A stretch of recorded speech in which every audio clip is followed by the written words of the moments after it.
Most people expect a witch's lair to be dark, smoky, and smell vaguely of herbs.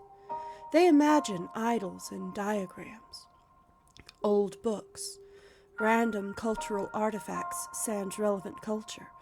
But this wasn't a lair, it was a lab. Everything was neat, clean, labeled, folded, and bleached. The only nod to actual human occupants was the Selena Quintanilla Perez poster stapled above a money tree plant. The poster belonged to the witch. Someone she didn't want to offend had given her the money tree. The words Guyana chestnut had been printed out, laminated, and glued to the pot, with a couple red underlines for emphasis.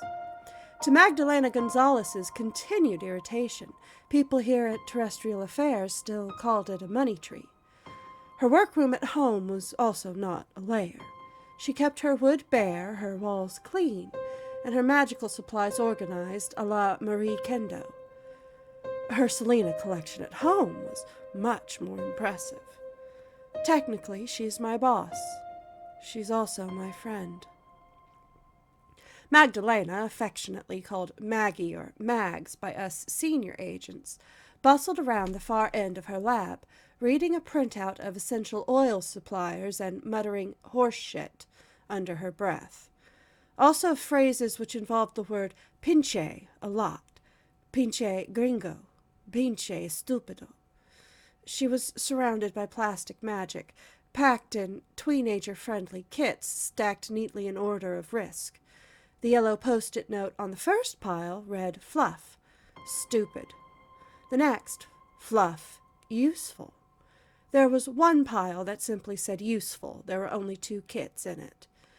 Stupid, dangerous was over on the far wall. Mercifully, that pile was empty this year.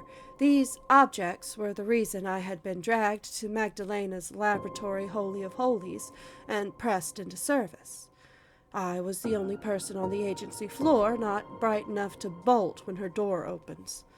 I might be a senior agent, but to Maggie the words Astrid Stone, my name, meant I could endure more stress than our dear, frail, fresh-out-of-college wayward children, and she didn't need to dam her stream of Spanish invective.